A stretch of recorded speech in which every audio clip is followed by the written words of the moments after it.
তার চরণে মোর কোটি নমস্কার। চৈতন্যের ভক্তিতে হল হইল সংসার। শ্রীমান মহাপ্রভু কৃষ্ণ ভজনের উপদেশ করেছেন, আর নিত্যানন্দ প্রভু গৌর ভজনের উপদেশ করেছেন। চৈতন্য গোসাই যারে বলে বড় ভাই, কেউ কহে মোর প্রভু চৈতন্য গোসাই। যদ্যপি আপনি হয় প্রভু বলরাম, তথাপি চৈতন্যের করে দাস অভিমান।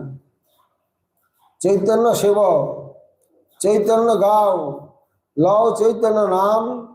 চৈতন্য যে ভক্তি করে সেই মোর প্রাণ, এ নিতাইয়ের প্রচার। গৌর ভজনের উপদেশ নিতাই চাঁদি করেছিলেন।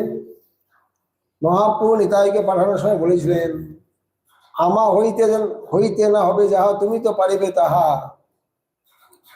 এটা নিতাই চাঁদকে বলেছিলেন। আমার দ্বারা আমার ভজনের কথা আমি উপদেশ করতে পারবো না, যেহেতু আমি ভক্ত অবতার। কৃষ্ণ বলেছিলেন গীতাতে নিজের ভজনের কথা। তো মহাপ্রভু তো ভক্ত অবতার, এই জন্য নিজের ভজনের কথা বলেননি, নিতাই চাঁদকে দিয়ে বলেছিলেন। এই মতো লোকে চৈতন্য ভক্তি লওয়াইল, দিনহীন নিন্দকাদি সবারে নিস্তারিল। তবে প্রভু ব্রজে পাঠাইল রূপ সনাতন, প্রভু আজ্ঞায় দুই ভাই আইলা বৃন্দাবন।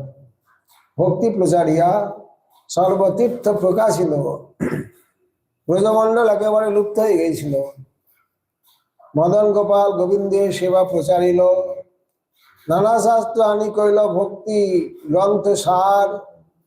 মূঢ় অধম জনের দেহ করিলা নিস্তার।